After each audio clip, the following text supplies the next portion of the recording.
de este trabajo que hemos realizado durante todo el año 2020 y que en este año que la universidad está cumpliendo 30 años, creemos que la mejor forma de conmemorarlo, dada la situación que está pasando el país, es hacerlo haciendo cada vez mejor las cosas para las cuales esta universidad fue creada, que es básicamente tratar de proponer la posibilidad de hacer políticas públicas basadas en la evidencia. Como van a ver, el trabajo que les vamos a mostrar en unos momentos apunta a esto, y quiero muy especialmente agradecer la presencia de nuestra amiga Patricia Gallardo, la directora del Instituto Nacional del Cáncer, que nos está acompañando y a quien vamos a escuchar en unos minutos, porque creemos que este trabajo puede colaborar, y esa es la intención, con la muy importante tarea que ella está desarrollando en el instituto. Casi todos ustedes conocen a Natalia Jorgensen, economista de la salud, la directora además de nuestro Centro de Evaluación de Tecnologías Sanitarias, Gustavo Yankelevich, un muy destacado oncólogo, el jefe de servicio de oncología del Hospital Durán, Juan Pablo de Namiel, actualmente gerente en la subgerente en la Superintendencia de Servicios de Salud, Pablo Macadán, un experto en el tema de gestión de salud, Daniel Fernández, que ha sido junto con Celina nuestro apoyo fundamental para uno de los componentes centrales que el trabajo tiene, que es la recolección de los datos y la conformación de la encuesta que dio lugar a la obtención de sus datos, y el doctor Daniel Lewy, otro muy destacado especialista en oncología, que aportó toda su experiencia para permitirnos sacar las mejores conclusiones de este trabajo que le vamos a estar presentando. Miren, el objetivo básicamente del trabajo es este que ustedes ven allí. Es tratar de analizar la problemática de diagnóstico y tratamiento oportuno del cáncer de mama desde una perspectiva integral. Y para eso lo que intentamos fue identificar todas las barreras que básicamente inciden en el gran problema de nuestro sistema, que es la equidad. El tema también de la eficiencia y discriminar básicamente cada una de esas barreras con la mayor precisión que permite o que permitió la encuesta que realizamos y los datos que están disponibles. Este es un resultado, primero, del trabajo. Es decir, la dificultad enorme para acceder a muchos de los datos que ustedes van a ver en el trabajo. Segundo, estimar los costos de diagnóstico y tratamiento en nuestro sistema fragmentado en cada uno de los subsectores, para ver si realmente existe un equilibrio entre las condiciones de gasto, y Natalia en unos minutos les va a explicar en base a los datos algunas de estas situaciones, y además proponer líneas de acción futuras para mejorar el acceso efectivo al diagnóstico y al tratamiento, para mejorar los resultados de sobrevida de esta enfermedad. Además de esto, el trabajo básicamente encara 4 situaciones. Una es el cáncer de mama como un problema de salud pública. El cáncer de mama como un modelo de tumor que permite intervenciones sanitarias efectivas. Después, y fruto de la encuesta que ustedes van a ver, la percepción sobre el diagnóstico y tratamiento del cáncer de mama en Argentina por médicos tratantes. Y cuidado, quiero adelantarlo porque todos los que formamos parte del equipo sabemos de la importancia de haber tratado de lograr también la percepción de los pacientes. Pero esto forma parte de una segunda etapa de trabajo. Ya hemos tomado contacto con los pacientes, pero ustedes saben que resulta muy difícil en un país con la enorme fragmentación de Argentina lograr consolidar esos datos. Y por último, el costo del tratamiento del cáncer de mama en Argentina y ver qué implicancias ese costo tiene en los resultados finales del cáncer de mama. Miren, como primer dato, les quiero mostrar este cuadro que muestra el número de muertes por cáncer de mama por cada 100.000 mujeres a lo largo de un periodo que va de 1990 a 2017. En el cuadro ustedes ven además el resultado para ese año 2017 de otros países de la región. Como ven, esta situación es una situación estable en Argentina. Como ven, los números no han variado mucho a lo largo de todo ese periodo, pero la primera situación que logramos detectar con el trabajo y que sospechábamos como una posibilidad es esta que ustedes ven acá. Es decir, acá ustedes tienen ese mismo periodo de tiempo, 1990 de comienzo, como base 100, hasta el año 2019. Y tienen la evolución de la tasa de mortalidad por cáncer de mama a lo largo de ese tiempo. Argentina es lo que está aquí en línea verde. Como ven claramente, si ha habido una mejoría de esa situación en Argentina, pero estamos lamentablemente entre los países de la región que no han aprovechado el arsenal enorme de tecnologías y de procesos de gestión que le han permitido a otros países de la región, como ustedes ven acá, disminuir más fuertemente la evolución de esa tasa de mortalidad. Este es un primer resultado del trabajo. El paso siguiente, que hemos titulado esto, ¿no? La inequidad social inaceptable. Si bien ustedes ven, como siempre sugiere la tiranía de los promedios, cuál es el nivel de detección, el estadio en que se detecta el cáncer de mama en Argentina. Pero cuando uno sale de ese promedio y va a dos aspectos, ¿qué pasa en el sector público y qué pasa en el sector privado? Cuando hablo del sector privado, estoy hablando no solo del sector de pago de bolsillo, es decir, la medicina prepaga, sino estoy hablando también de la seguridad social. Y fíjense ustedes que ahí salta la primera alerta, ¿no es cierto? Fíjense que la detección en estadio 4 en el sector público alcanza el 31% y es menos de la mitad en el sector privado. Y cuando hablo de una inequidad socialmente inaceptable, me refiero elementalmente a que esta diferencia además se da lamentablemente entre provincias, se da lamentablemente entre subsectores, lo cual de alguna manera hace absolutamente inaceptable para una sociedad civilizada el hecho de que el lugar donde uno nace condicione la enfermedad que va a tener y el momento de su muerte. Esto es absolutamente inaceptable. Otro aspecto que quiero mencionar tiene que ver con esto, con algunas de las causas que han retrasado la consulta, porque evidentemente el problema es multicausal. No podemos achacar esto al funcionamiento de los sistemas como tal, porque aquí hay componentes culturales, componentes de comportamiento, conductales, y una serie de problemas agregados, sociales y económicos. Pero quise marcar estos dos que ustedes ven acá y que reúnen aproximadamente un cuarto de las causas más nombradas por los especialistas de la demora en la atención y que tienen que ver posiblemente con una situación que se repite como inequidad a lo largo de todo nuestro sistema de salud y no solo en el tema cáncer de mama. La postergación estuvo dada en muchos casos por la atención de problemas laborales o por la atención de problemas familiares.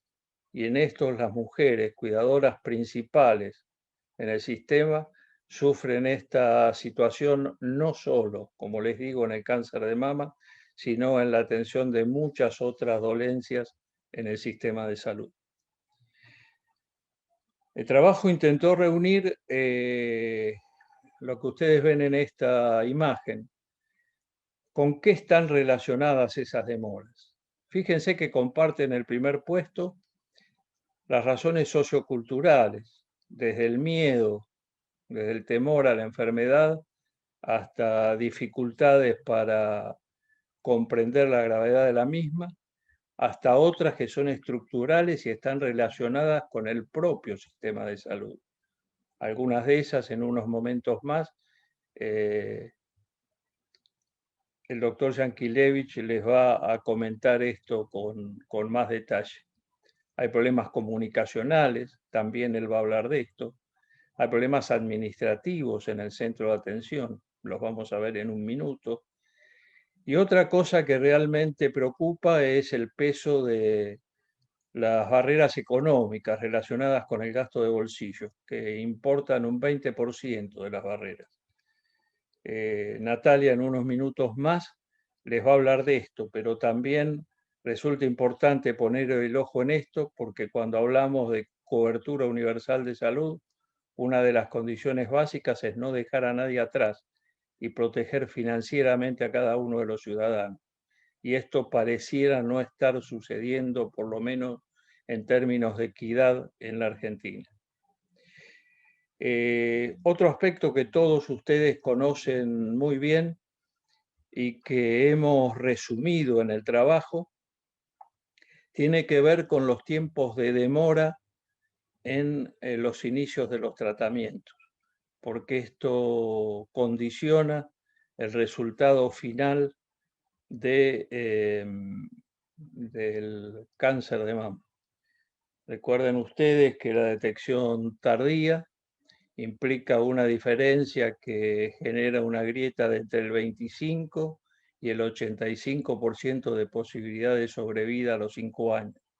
Y lamentablemente cuando estudiamos el problema en Argentina, vimos que existe una demora de 8 semanas, con diferencias, por supuesto, entre los distintos subsectores y en las distintas provincias, pero sin lugar a dudas es un tiempo demasiado prolongado entre el momento de la primera consulta y el inicio del tratamiento.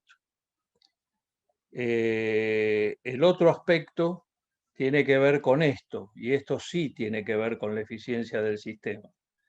¿Qué pasó? Hicimos una pregunta en el curso del año 2019, pero cuidado, esto no es un problema del año 2019, es un problema que el sistema arrastra desde hace muchísimo tiempo y le preguntamos a los responsables de los centros si había habido alguna interrupción en el suministro de drogas para el cáncer de mama mayor a 3 semanas.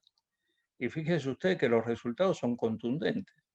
En el sector público eso sucedió en el 70% de los casos, mientras que en el sector privado sucedió solo en el 10% de los casos. Y cuando fuimos un poco más adentro a buscar exactamente cuáles fueron los problemas centrales para esto, fíjense que nos encontramos que el problema central en el sector público está en las demoras, en las entregas de las drogas y en las autorizaciones. Y en el sector privado, básicamente en las autorizaciones para acceder a determinadas tecnologías. También cuando hablamos, porque el trabajo hace una propuesta de políticas públicas que puedan mejorar esta situación, quise llamar la atención sobre esto y después seguramente Gustavo va a abundar en el problema. Miren qué llamativo es, ¿no? Cuando le preguntamos a la gente que trabaja en el sector público, habla de que le faltan recursos para atender un enorme volumen de pacientes. Cuando hablamos con el sector privado, dice, nosotros necesitamos más pacientes para poder acceder a más tecnologías y brindarle servicio. Esto, si vemos la contraparte de esto, estamos hablando de una enorme dificultad en la integración de los sectores públicos, privados y de la seguridad social que hagan más eficiente el tratamiento del cáncer de mama. Y este es un tema que lo tenemos que tener muy en cuenta en el resultado final. Yo lo dejo allí y después sobre el final vamos a abrir la posibilidad de que ustedes puedan hacer las preguntas que consideren y le paso a la licenciada Natalia Jorgensen para que nos cuente un poco la estimación del costo del cáncer de mama en Argentina. Natalia. Bueno, muchas gracias Rubén, buenas tardes a todos. Yo ahora les voy a comentar lo que hicimos respecto a la estimación de los costos directos del cáncer de mama en Argentina y por subsector. En primer lugar, les quiero decir que es una estimación lo que tenemos, y para poder llegar y elaborar esa estimación y estos datos que después les voy a mostrar, fue fundamental la colaboración de todo el equipo. Tanto principalmente, bueno, del doctor Torres, del doctor Yankelevich, del doctor Lewy, del doctor Juan Pablo de Namiel, que aportaron toda la parte médica para poder identificar cuáles son las líneas de tratamiento, identificar todas las prestaciones y poder empezar a mirar el cáncer de mama y sus prestaciones como la línea de cuidado del cáncer de mama, desde la prevención secundaria, que es donde empezamos, hasta el seguimiento. Y entenderla de esta manera, ¿no? Entenderla como una línea de cuidado.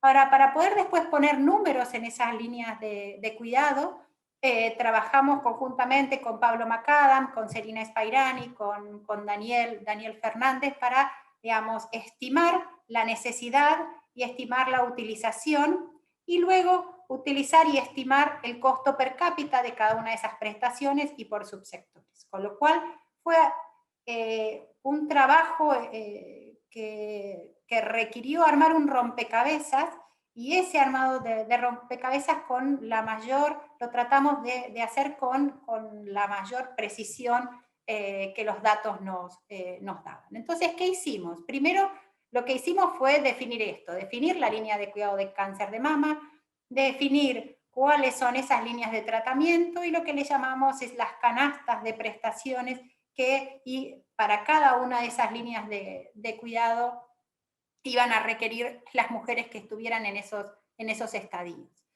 Luego tuvimos dos ejes. Uno, la estimación de la necesidad, es decir, cuántas mujeres en teoría requerirían, digamos, esa atención, dada la incidencia, la prevalencia y está en los distintos estadios de la enfermedad.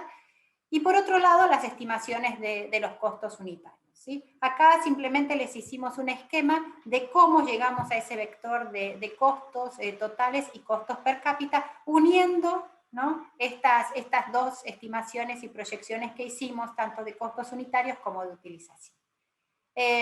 Y ahora vamos a ir hacia los resultados de este estudio de costos. Siguiente.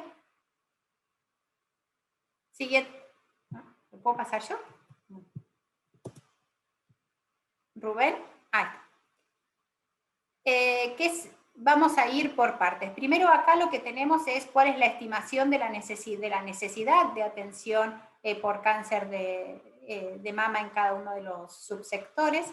Y acá lo que vemos es que la incidencia, casi 18.000 mujeres son diagnosticadas por cáncer de mama cada año. Y acá hicimos una disgregación entre el número de mujeres, digamos, menores de 65 años y las mayores de 65 años. Si bien la incidencia y la prevalencia es mucho menor en mujeres de 65 años con respecto a las mayores de 65 años, no obstante, el número sigue siendo muy significativo en valores absolutos. Fíjense que ahí está, sigo en esta. Fíjense que 10.194 mujeres por año son diagnosticadas con cáncer de mama en una edad menor de 65 años. Ahora, de estas mujeres, también lo que quisimos ver es, bueno, ¿dónde están estas mujeres, no? Bueno, y fíjense que lo que observamos es que de estas mujeres, un porcentaje no menor, que es aproximadamente el 30%, no tiene cobertura explícita de salud. Con lo cual, lo que hicimos, el primer trabajo que hicimos fue tratar de identificar cuántas mujeres requerirían la atención en cada uno de los estadios y dónde están esas mujeres que requerirían esa atención. Siguiente. Luego pasamos a estimar los costos de las maneras que les dije, un vector, digamos, de utilización y un vector de costos unitarios para toda esta línea de cuidado de cáncer de mama, y estimamos que aproximadamente el costo directo del cáncer de mama desde la prevención secundaria hasta el seguimiento es de aproximadamente 172 millones de dólares. Esto en términos relativos representa aproximadamente el 0,4% del PIB.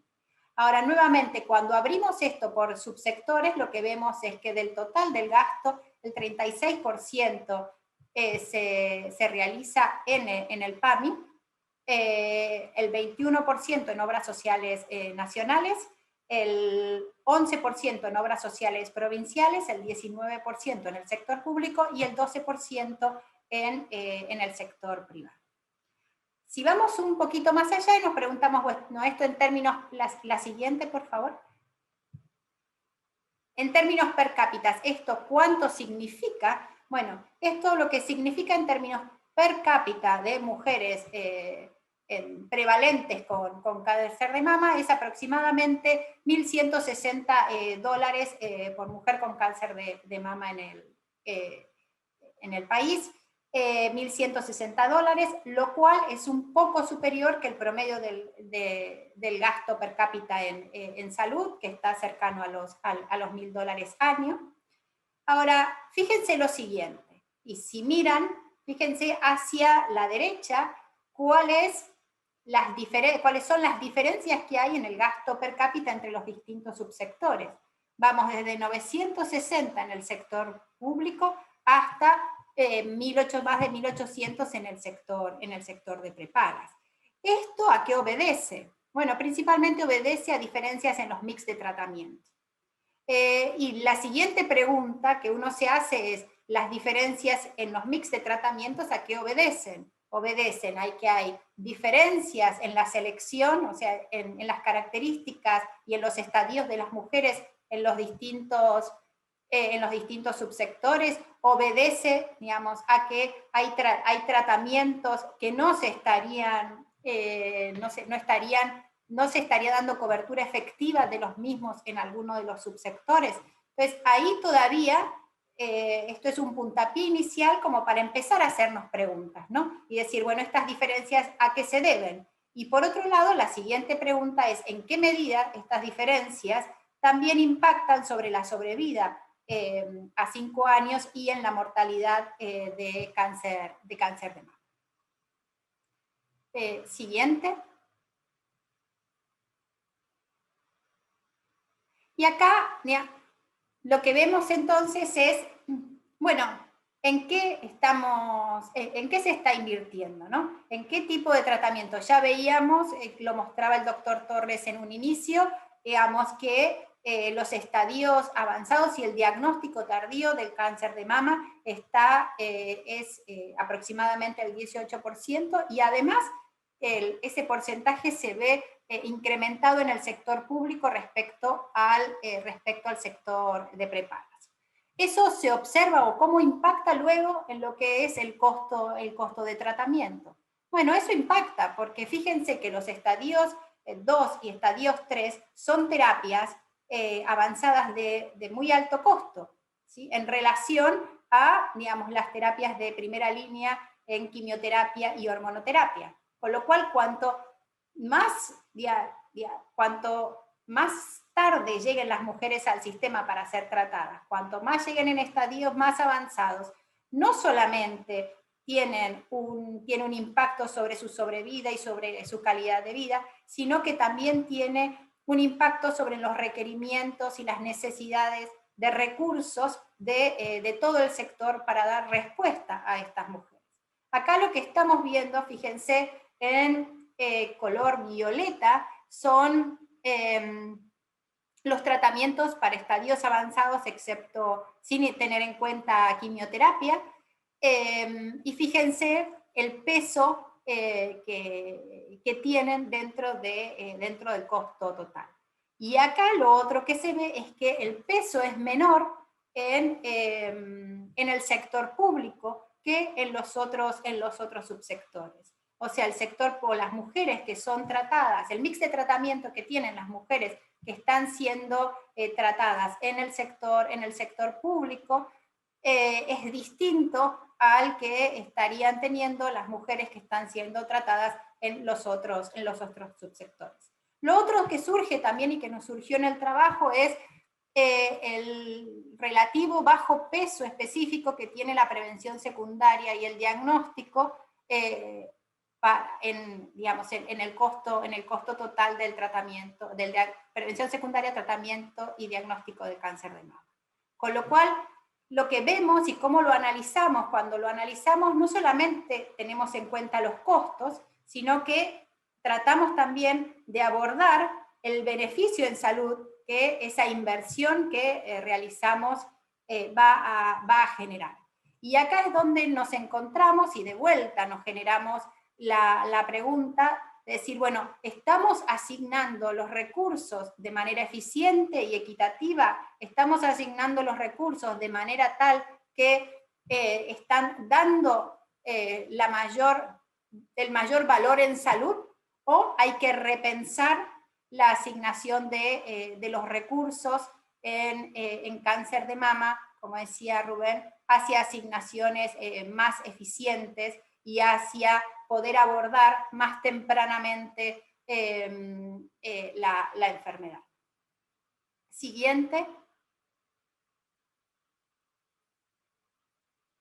Y bueno, la parte de costos terminó ahí y ahora le doy paso al doctor Yankelevich para que nos cuente toda la última parte del trabajo y del estudio. Muchas gracias. Bueno, hola a todos. Ante todo, un privilegio el ser parte de este equipo. Y antes les quiero agradecer a todos mis colegas de las 22 entidades que ustedes ven acá, que han compartido sus datos y han dado su tiempo. Y también, por favor, para atrás, si puede ser, gracias, para que tenga mayor sustento todo lo que vamos a decir y los resultados sobre todo. Estas 22 entidades conforman alrededor entre el 25 y el 30% de la población de pacientes con cáncer de mama. O sea, que nosotros concentramos en 22 entidades casi un tercio de la población en todo el país. Estas 22 entidades están divididas entre entidades de Capital Federal, en donde tenemos al Instituto Rofo y a los principales o de mayor poder, digamos, poblacional, hospitales de Ciudad de Buenos Aires y el Hospital Oncológico, como también a representantes de la Seguridad Social y de la Medicina Prepaga, también del Gran Buenos Aires, y posteriormente del interior, que está representado la provincia de Santa Fe, Formosa, Neuquén y Río Negro. Todo este conglomerado nos da que está bien representado para tomar posteriores conclusiones de la muestra los diferentes estamentos para poder comparar entre sí y hacer más sustanciosas las conclusiones. Un punto importante es que los líderes que llevan la atención de cáncer de mama en las diferentes instituciones, el 73% son especialistas en oncología, un 23% son especialistas en patología mamaria, y existía un caso en donde era el mismo el que era el director de la institución. Siguiente.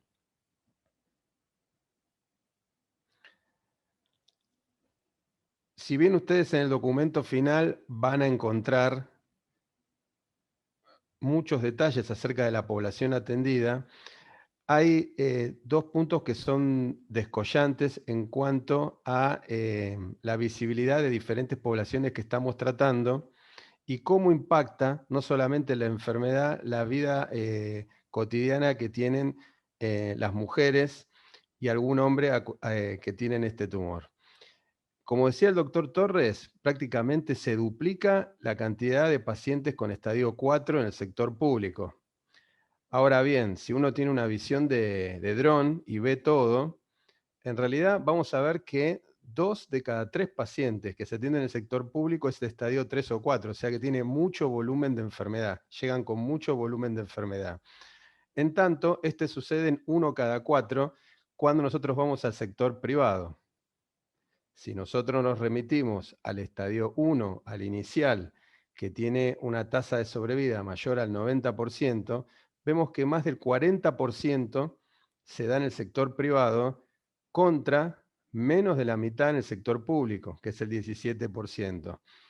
No nos olvidemos que el estadio 4 tiene una sobrevida entre 1 a 15% a 5 años, y la clave es precisamente la detección precoz del tumor de mama mediante la prevención.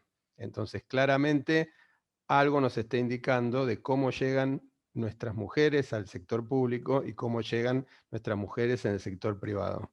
Esta diferencia es muy importante, que si bien nosotros la teníamos en la cabeza, sobre todo los médicos, nunca se había cuantificado con esta magnitud de casos, ni con esta, digamos, magnitud de diferencia en porcentajes.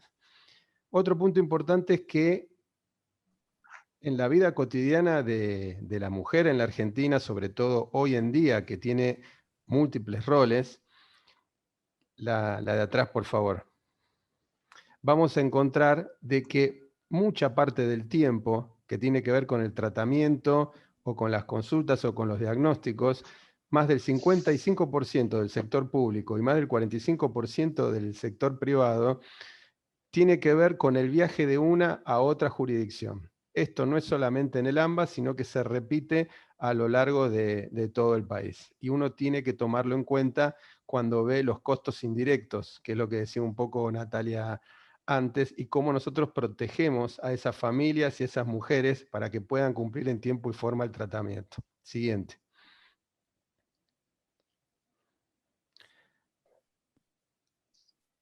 La encuesta también tenía que ver con preguntas acerca de qué herramienta teníamos en las diferentes instituciones para gestionar la atención.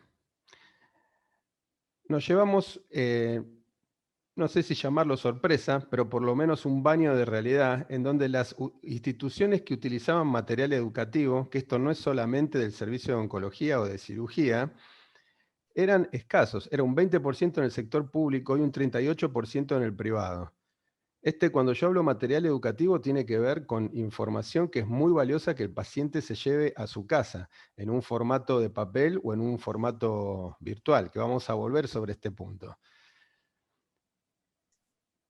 En general, las instituciones utilizan o contestaron en la encuesta que se basan en guías, protocolos y manuales de procedimiento. Esto fue muy superior en el ámbito público con un 92%, contra el privado 74%. En las instituciones en las que funciona un comité de tumores, nuevamente tenemos que el público prácticamente el 93% se hacía así y en el privado el 63%. Este es un llamado también de alarma porque hoy en día el manejo de cualquier persona con un tumor de mama tiene que ser multidisciplinario, no es una decisión de un médico iluminado en un consultorio, sino que tiene que verse de diferentes maneras, sobre todo con el patólogo, con el cirujano, con los residentes, con los oncólogos, si es necesario la gente de cuidados paliativos, enfermería, o sea que es importante de que este numerito 63% en el privado por lo menos se parezca a ese 93% en el ámbito público. Las instituciones que tienen un programa de recupero de pacientes que abandonaron el tratamiento fue una pregunta y es una pregunta clave. Cuando una paciente no vuelve a la consulta o interrumpe el tratamiento o tiene alguna dificultad, ¿qué alarma hay en el centro y ¿qué herramienta tenemos nosotros para poder recuperarla? Aquí nuevamente los números son muy bajos. En el ámbito público solamente el 21% de los encuestados y en el privado el 13%. Todos estos resultados son disparadores, obviamente, pero son herramientas de gestión básicas para el mejor tratamiento o por lo menos la mejor guía para nuestros pacientes y la familia. Siguiente.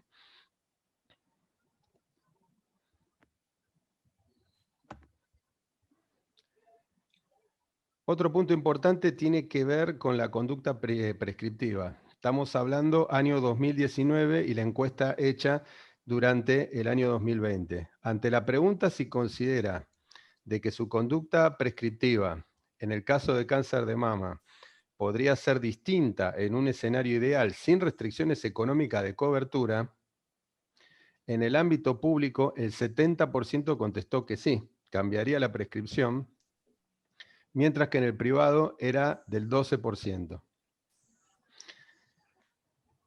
Esta a priori es que uno puede sacar muchas conclusiones, sobre todo porque estábamos hablando de que en las instituciones públicas el 93% de los servicios o el personal asignado al tratamiento de cáncer de mama seguía guías y recomendaciones y manuales, con lo cual uno debería plantear por lo menos 5 preguntas que seguramente serán en una segunda parte de este trabajo, que tienen que ver con la mejor capacitación, que tiene que ver también cómo estamos capacitándonos al día de hoy, si realmente nosotros estamos cumpliendo las guías y recomendaciones que decimos que nosotros seguimos, si tenemos una comunicación efectiva con aquellos que cumplen el rol de financiadores o funcionarios que tienen a su cargo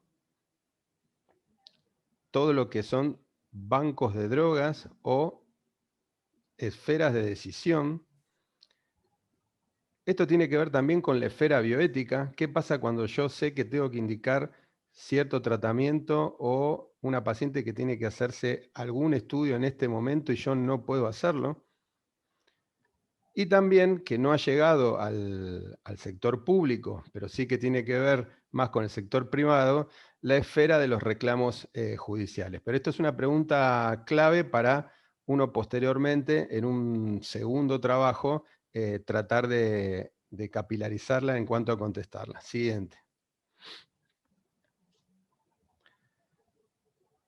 La clave, como decía el doctor Torres y como todos nosotros sabemos, la clave tiene que ser el diagnóstico temprano y la prevención. Ahora bien, cuando uno establece el diagnóstico, uno debe tener el servicio de patología de mayor, digamos, confianza posible y bien vinculante en cuanto a la relación estrecha. En el ámbito público, el 100% de las instituciones tenían un servicio de anatomía patológica contra un 23% de lo privado. Lo mismo en el sector público, había una mayor concentración de laboratorios de inmunohistoquímica contra la mitad del sector privado. Si bien esto puede ser un defecto en la muestra o un sesgo en la muestra que se tomó, principalmente estos laboratorios de patología y de inmunohistoquímica se concentraban en la región del AMBA. Pero repito que tanta diferencia probablemente se deba a un sesgo en la muestra. Siguiente.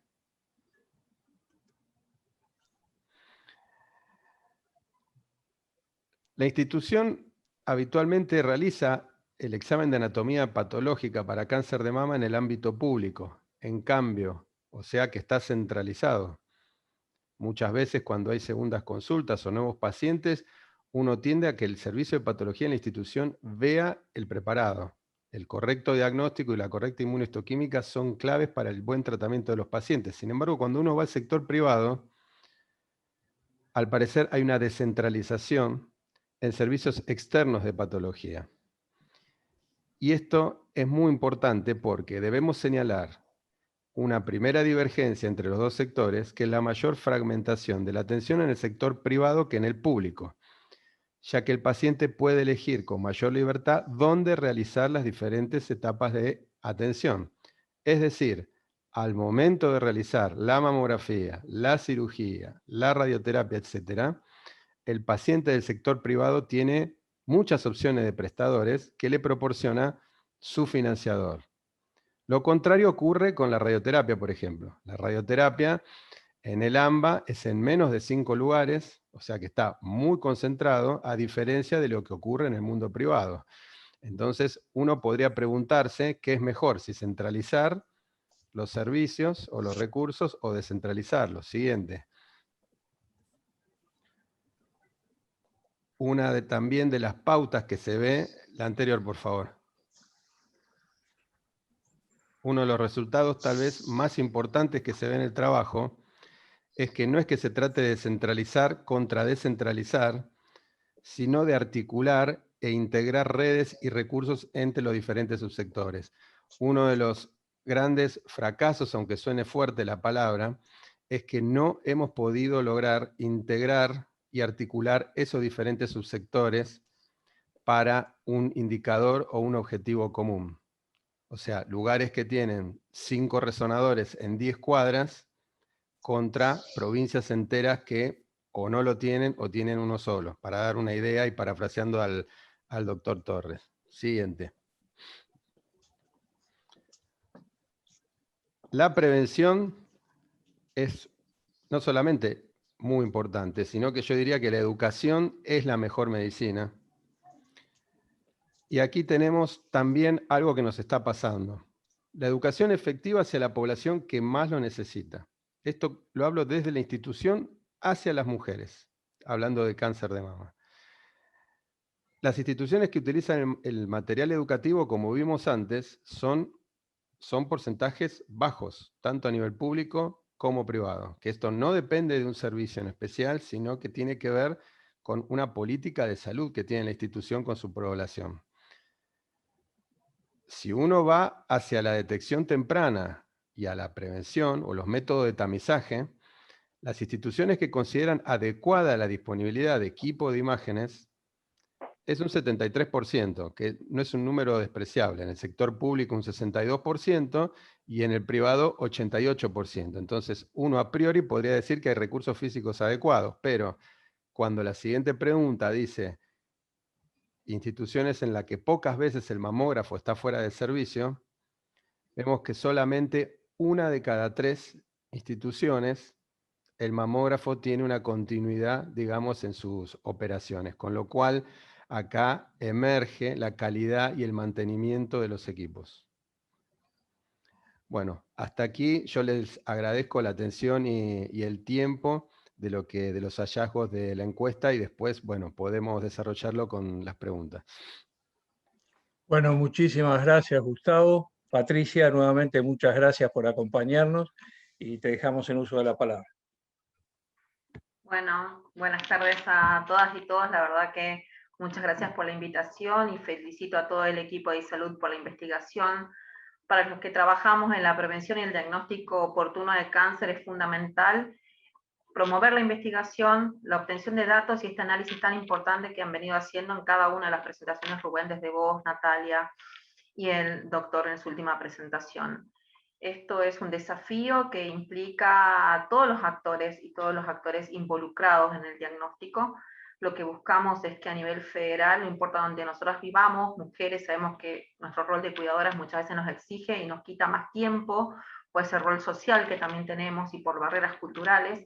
Yo soy de la provincia de Jujuy, vengo de un pueblito muy chiquitito de 10.000 habitantes, de ahí soy oriunda, y sabemos que de una punta a la otra del país las realidades son diferentes. Creo que en esto el espíritu de la investigación es que estas barreras sean diferentes, o sea, poder vencerlas, que no importa dónde yo viva o dónde yo resida o de dónde yo venga, podamos tener el acceso oportuno al diagnóstico y al tratamiento oportuno, garantizando lo que decían recién es un circuito de cuidado. Desde el Instituto Nacional del Cáncer ha sido un desafío extremo, han bajado los tamizajes, por supuesto, producto de la pandemia, y hemos reconvertido todas las acciones de una forma virtual, fomentando lo que es para nosotros lo más importante, la prevención y el diagnóstico temprano. Esto es realizando la capacitación del recurso humano con cursos virtuales, más de 11 ediciones de curso, más de 14 ateneos, más de convocatorias con mesas de trabajo y de gestión con cada una de las provincias, no solo para el cáncer de mama, sino para los otros cánceres de tamizaje. Y esto ha hecho también que, a pesar de la pandemia, hayamos hecho la asistencia financiera a proyectos de investigación en el año 2020, tanto en contexto COVID como cáncer de origen nacional. Para nosotros este es un desafío, es un compromiso, que sabemos que no hay otra manera si no estamos en forma articulada, en redes, en los diferentes subsectores. Creo que esto es un compromiso con alianzas estratégicas y teniendo estas bases de la investigación y tomándola como un puntapié para poder cambiar realidades de muchas mujeres que están en diferentes puntos. Hicimos recomendaciones, que ya vamos por la tercera actualización en las líneas de tamizajes en pandemia. Seguimos adelante con la acreditación de mamógrafos y de servicios de anatomía patológicas de calidad en forma virtual también. Trabajamos en la promoción, lo que son el tercer sector, con las ONG y llegando a la población también para bajar un poco este desconocimiento que hace también que las personas no puedan acudir a un control o no vayan a un control, también por redes sociales. Pero vuelvo a repetir, nada de esto sería tan importante si no estarían comprometidos todos los integrantes del equipo de salud. Hay una figura muy importante que son las navegadoras, que son personas que acompañan a una mujer con sospecha de diagnóstico de cáncer y la acompañan en todo el largo tratamiento y seguimiento hasta que pueden llegar a realizar una intervención, una punción o el acceso al tratamiento. Los médicos y el equipo de primer nivel de atención, los médicos que realizan la confirmación diagnóstica y donde también a veces es un desafío el acceso al tratamiento, pero no por ello no hay que dejar de acompañarlas y tratar de bajar estos tiempos que bien mostraban ustedes y cómo cambian de acuerdo al subsector. Desde mi lado, el compromiso y agradezco la invitación a ser parte hoy de esta presentación. Esto va a ser seguramente y es seguramente un gran aporte para poder cambiar realidades que hoy se presentan y que, como dijiste, Rubén, no son de un año, no son de 2 años, sino van a ser un desafío que viene de años y que va a ser a largo plazo, pero que no va a poder ser si no estamos todos involucrados. Así que, bueno, muchísimas gracias por la presentación. Hoy la gestión estoy llevando a cabo en el instituto, acompañada de las diferentes áreas del Ministerio de Salud de la Nación, con la doctora Bisotti, van hacia una mirada federal, una mirada buscando la equidad, la calidad y el acceso al diagnóstico y el tratamiento. Así que, bueno, muchas gracias a todas y todos. Muchísimas gracias, Patricia, muchas gracias por acompañarnos. Y bueno, han llegado algunas preguntas. Gracias, Rubén. Sí, porque quizá la pregunta no era clara. En principio, felicitar al equipo porque uno de los problemas habituales es el planeamiento y para planear se necesitan datos. Sin datos nuestros es muy difícil planificar. Y la pregunta iba justamente a esta disociación, porque vi que muy pocas de las mujeres en la encuesta conocen el autoexamen.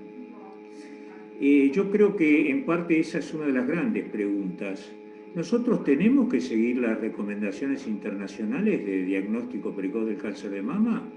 Porque si uno toma lo que prácticamente se difunde acerca de la mamografía, todos sabemos que con la mamografía sola para un país como el nuestro es imposible que se llegue a una estrategia de diagnóstico precoz adecuada. No voy a decir no solamente los equipos, la calidad, etc. Entonces la pregunta es, ¿no deberíamos diseñar las estrategias que son útiles para nuestro país? Esto está demostrado en cáncer de cervix, donde autoexamen, autotoma, inspección visual, no solo aquí, sino en Latinoamérica, demostraron que las estrategias regionales son mucho más accesibles que las internacionales. ¿Cómo ven ustedes, por ejemplo, mejorar, como lo dijo Gustavo, la educación, pero por ejemplo el autoexamen de la mama, que es muy denostado por los científicos del norte, en el África, por ejemplo, demostró que no aumenta las curaciones, pero sí es enorme el número de diagnósticos más con tumores de menor tamaño. Entonces, la pregunta concreta es, ¿cómo ven ustedes hacer no solo mejorar la educación y mejorar la prevención, sino utilizar herramientas que nosotros comprobemos que son mejores y que son factibles en nuestro medio? Gracias. Gracias, Eduardo. No sé, Gustavo, si querés responder, veo que está el resto de los miembros del equipo, ambos Daniel, Juan Pablo. Si después alguno quiere responder alguna de las preguntas, también con mucho gusto. Gustavo. Hola, Doc, ¿cómo está? Bueno verlo, sobre todo en estos tiempos. Básicamente el espíritu del trabajo fue contestar los 4 objetivos que mostró el doctor Torres al inicio, y que tiene que ver con hallazgos que sean disparadores para posteriormente esbozar o estrategias, o por lo menos para que lo tengan en cuenta quienes toman las decisiones. Nuestro trabajo para nada quiere, digamos, ni de imponer ni de insinuar, sino que es mostrar el estado de situación que muchas veces uno lo imagina o lo percibe en forma subjetiva, pero pocas veces se ha logrado hacer en tantas instituciones con tantas pacientes. Por supuesto que es lícito lo que usted dice, pero eso, digamos, debería discutirse en otro plano con los resultados que arroja nuestro trabajo. Nuestro trabajo lo único que dice es que esto está pasando y esto es lo que estamos haciendo. Esto no es ni de hace un año, como dijo el doctor Torres, ni tampoco se debe a algo ni bueno ni malo. Es un diagnóstico de situación. A partir de ahí, bueno, se debe tomar las diferentes, digamos, medidas, o por lo menos que sirva para los decisores esta herramienta. Muchas gracias, Gustavo. Susana, estabas haciendo una pregunta por el chat y te habilitamos el micrófono si querés hacerla directamente, por favor.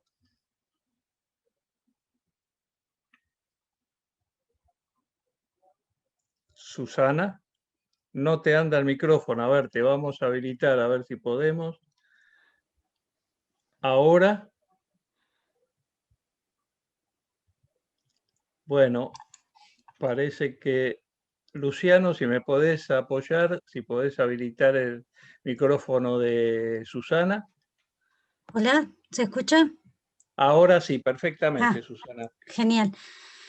La pregunta va más que nada orientada dentro de los puntos de detección precoz. No sé si llegaron a ahondar tanto en el tema, pero en ciertos países de Europa están haciendo estudios familiares de cáncer de mama y lo que están intentando es, como detección precoz, hacer análisis genéticos de esas familias de mujeres que tienen antecedentes de cáncer de mama, como más que nada prevenir a las siguientes generaciones. Y sí, obviamente llevar como un registro de eso, si eso se ha empezado a implementar o está en las intenciones, o si ustedes encontraron algún tipo de información respecto a temas de análisis genéticos dentro de todo el background que realizaron. Gracias, Susana. No sé, Patricia o alguno de los miembros del equipo que quiera contestar. Bueno, gracias por la pregunta, y seguramente le voy a dejar ahora a la doctora Gallardo que se explaye. A nivel público, el Instituto Nacional del Cáncer contiene dentro de su estructura a la red de programa de tumores familiares, que, bueno, la doctora Gallardo seguramente lo va a explayar. En el ámbito público no tenemos una centralización pública de los test para BRCA o paneles genéticos.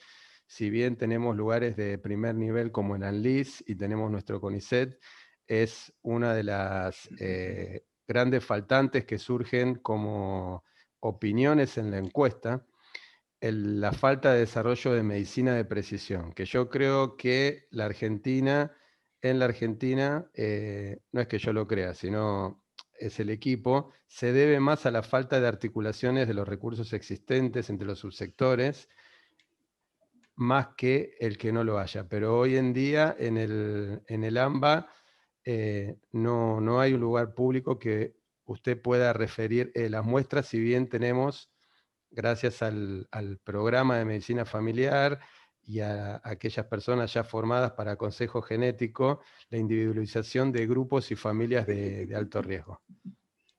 Muchísimas gracias. Patricia. Gustavo, ¿puedo agregar algo? Sí, sí, por supuesto. A la pregunta. Bueno, subrayo lo que vos decís, todavía es muy incipiente, hay mucha buena voluntad de articular en algunos centros de capital y conurbano digamos, estudios de incidencia de cáncer de mama y colon. Lo que pasa que todavía, incluso a nivel privado, no es masivo y hay una gran disparidad en los costos. En algunos lugares es muy, muy caro e inaccesible, y en otros todavía no hay estructura para poder hacerlo. Yo creo que la pregunta es buena, es muy buena, porque nos ahorraría también muchos gastos en lo que hace a la prevención. Digamos que entonces ese es un punto donde tenemos que pensar cómo podemos invertir para que haya mucho más consejo genético, si bien sabiendo que las posibilidades de los cánceres hereditarios de mama y colon, corregime Gustavo, pero están alrededor del 5 o 7%, ¿no? De todas maneras, ese 5 o 7% a nivel preventivo puede significar un ahorro de tratamientos para enfermedades más avanzadas. O sea que tenemos que hacerlo. No sé si respondo a la pregunta que hicieron. Sí. Muchas gracias, Daniel. Patricia, no sé si querés hacer algún comentario. El comentario, como lo único que refuerzo, es que hay un programa de cáncer familiar cuya coordinadora es la doctora Lina Núñez, con una red que es la RACAF, que es toda una red a nivel federal de tanto instituciones públicas como privadas que hacen asesoramiento genético y seguimientos de estos tipos de patologías, y hay una base de datos inclusive, y se está avanzando en proyectos de lo que hablábamos ahora, de ver lo que es medicina de precisión también. Así que gran parte de las dudas que tenían o que se han planteado hoy son cosas que se están analizando, y seguramente prontamente vamos a estar convocándolos como mesas de asesores. Gracias, Patricia. Ramiro Jefes preguntaba si la publicación está accesible. A partir del día lunes, ustedes la van a poder encontrar en su totalidad en la página web de la Universidad y Salud. Va a estar disponible para la lectura por todos ustedes sin ningún inconveniente. Pero Ramiro, vos querías hacer una pregunta sobre un tema puntual de la metodología, y creo que Natalia te la va a poder responder. Te escucho. Hola a todos, no sé si me escuchan ahí porque tengo el micrófono en la notebook, Perfectamente. más o menos. Bueno, muchas gracias a todos, estuvo muy buena la presentación, lo felicito. Quería saber el cálculo del valor, si bien obviamente sabemos que vivimos en Argentina y los valores de las prestaciones son sumamente variables, a veces dentro del mismo mes. Quería saber este cálculo que se hizo del valor de los costos convertidos a dólares a noviembre del año de curso, si es un valor, se decidió arbitrariamente o se decidió por algún motivo en particular. ¿Quiere que conteste yo, Rubén? Sí, por supuesto, Natalia.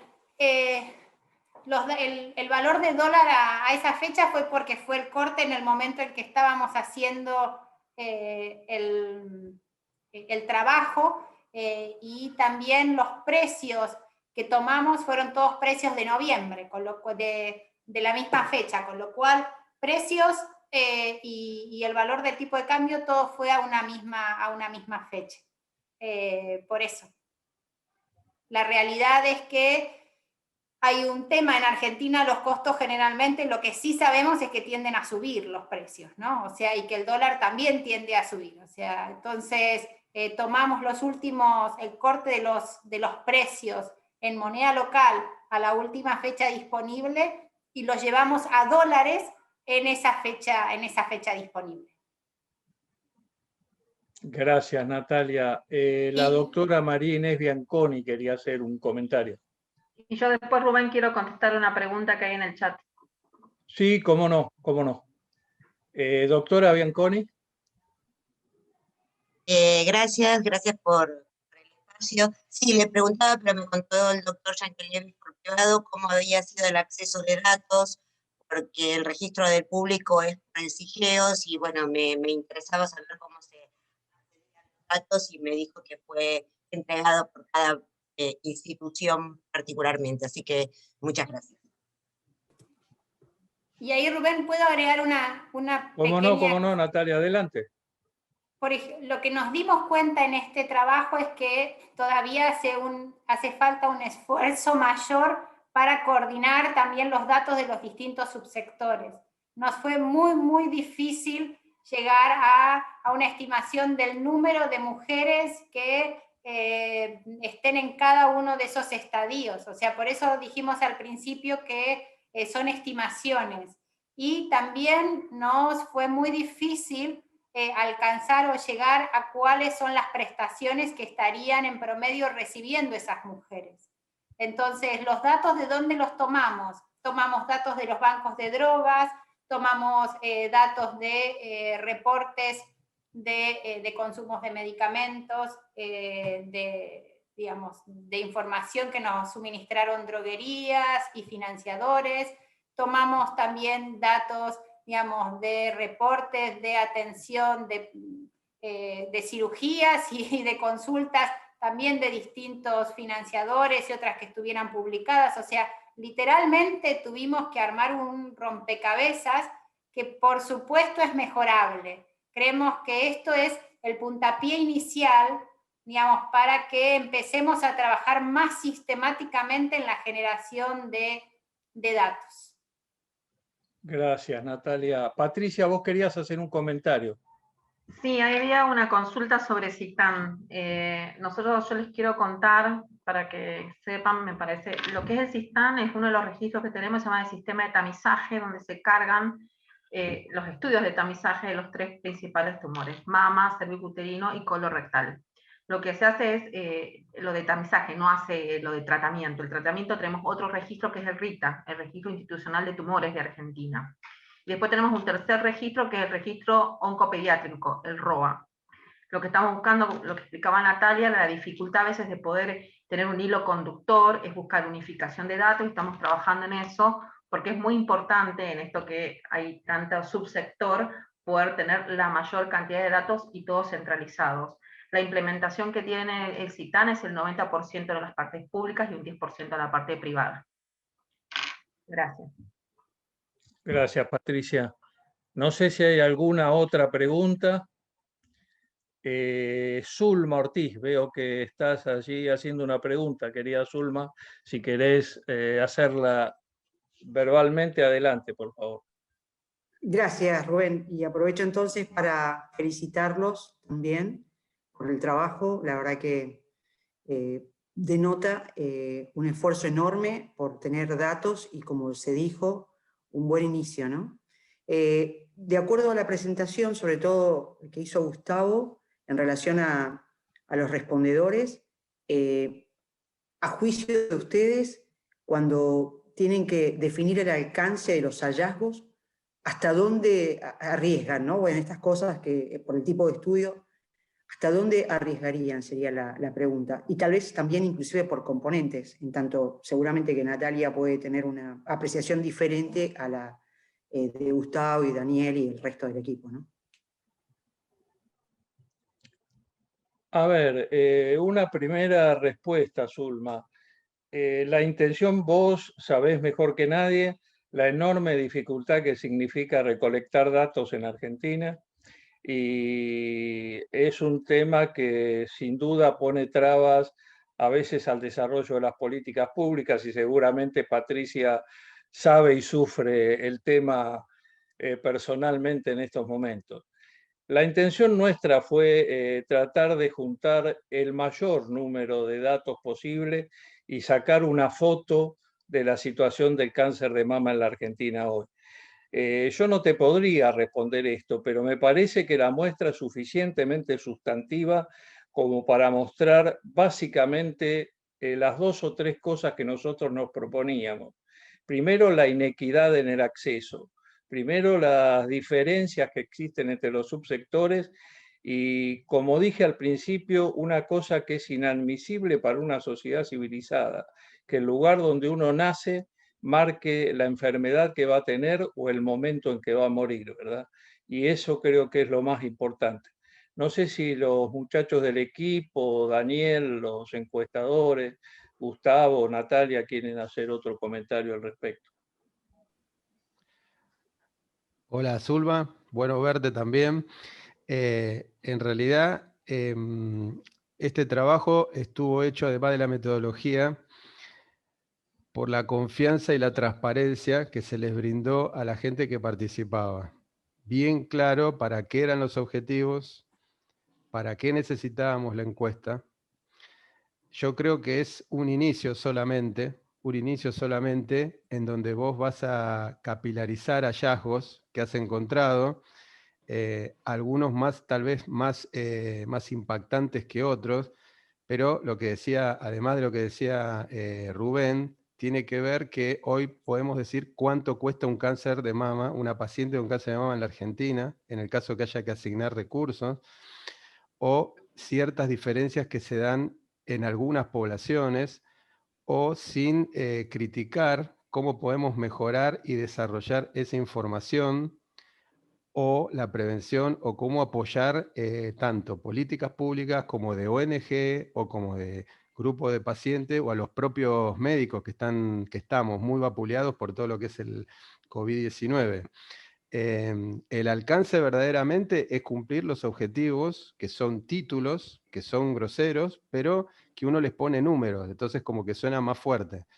A partir de ahí, y creo que para eso, cuando ustedes lean el trabajo, a partir de ahí todas líneas que se pueden desprender a través de los resultados, que te repito, hubo algunos que no esperábamos que saliera, pero el trabajo, por ejemplo, que hizo Juan Pablo de Namiel, Natalia, que hizo Daniel Spairani, que hizo Daniel Lewis, etcétera, etcétera, en cuanto a cuantificar cuánto cuesta en cada sector, cuánto gasta en cada sector, o por lo menos tener el número de cuánto se gasta en prevención y educación comparado a últimas líneas de tratamiento cuando la enfermedad es incurable, es un puntapié, digamos, inicial. Sería muy presuntuoso de nuestra parte decirte que con esto resolvimos todo, sino que es el inicio, pero es muy buena la pregunta.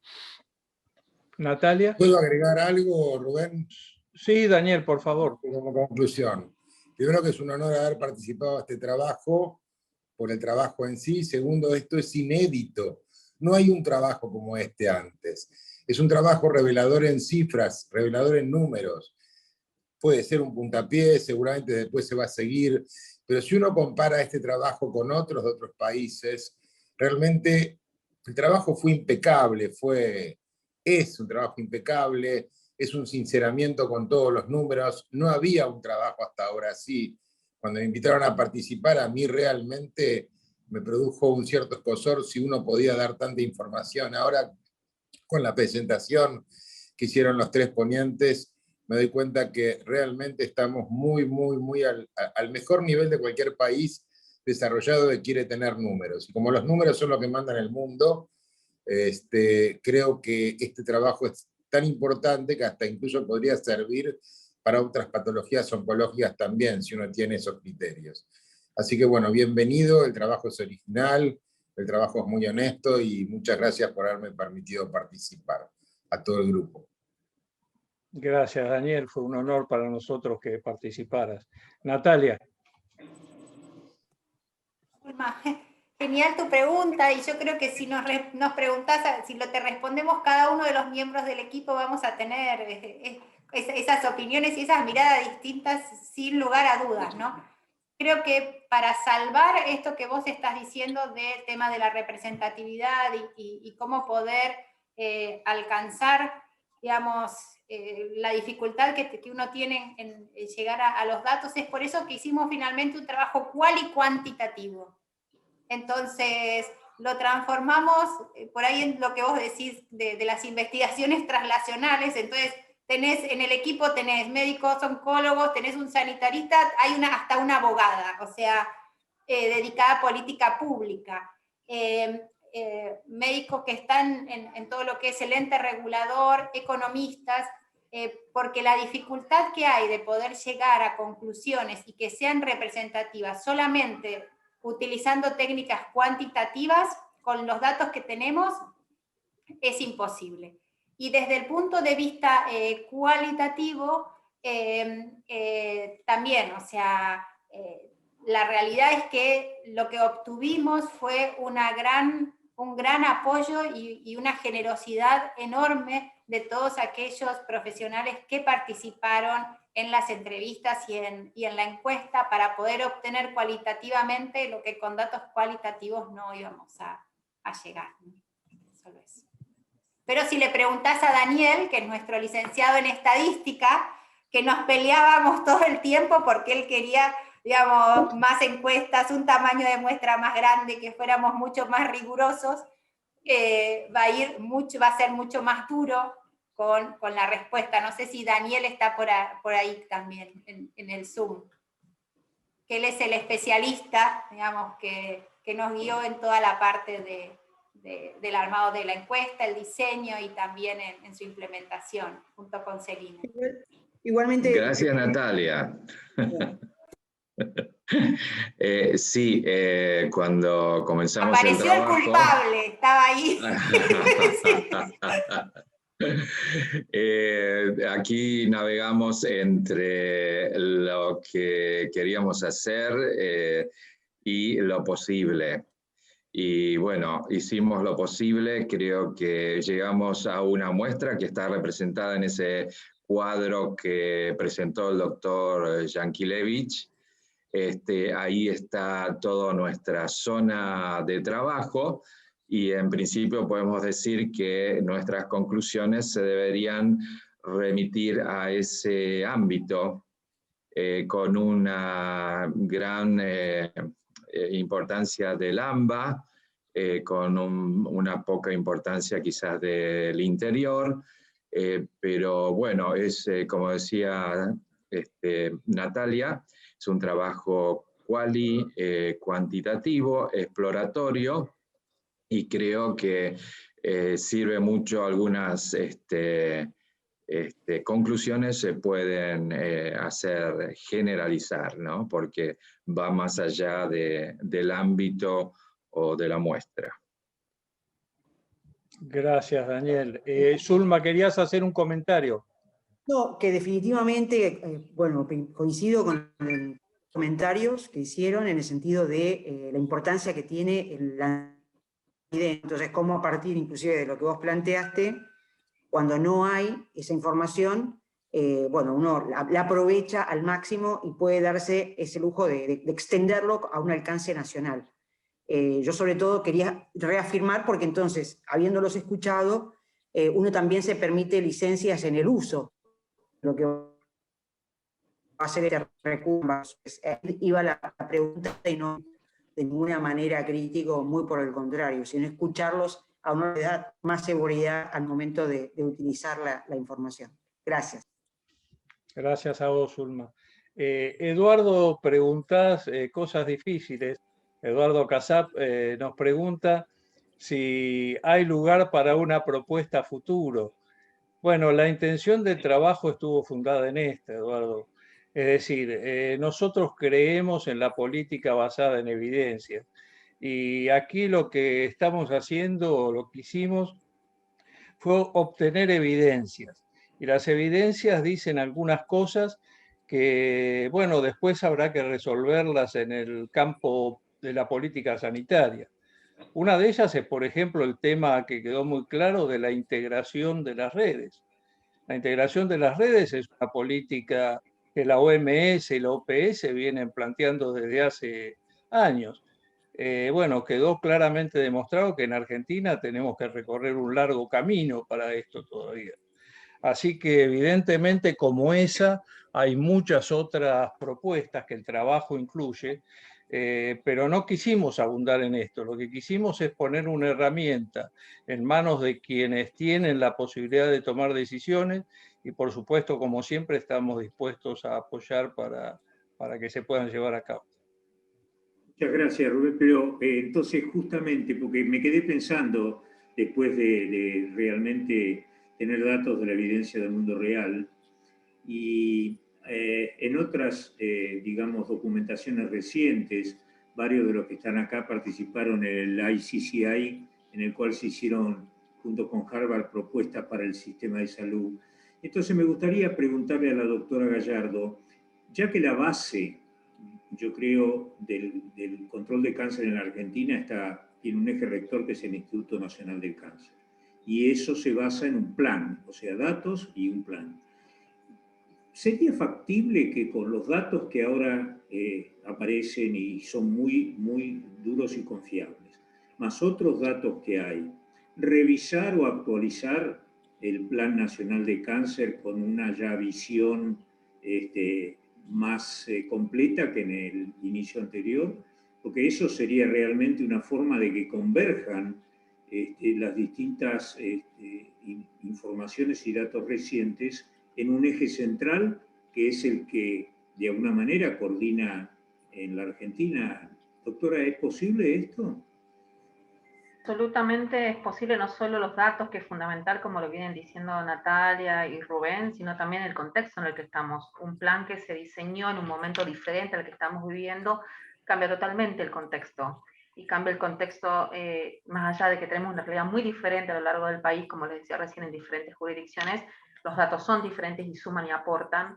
El contexto actual de pandemia también es diferente, cómo tenemos que encarar las soluciones y las respuestas, así que, por supuesto, por eso es tan importante esto, la obtención de datos, trabajos que estén basados en la seriedad, en la claridad y que vengan para sumar soluciones y alianzas estratégicas entre todos los actores que estamos involucrados, que no son solamente uno, sino somos todos. Así que sí, doctor. Gracias. Muchas gracias, Patricia. Bueno, si no hay más preguntas, les vuelvo a agradecer a todos que nos hayan acompañado. Recuerden que a partir del lunes van a tener disponible el trabajo en la página de la Universidad y Salud. Y le reitero mi agradecimiento a Patricia por habernos acompañado acá. Muchas gracias, Patricia, y buenas tardes a todos.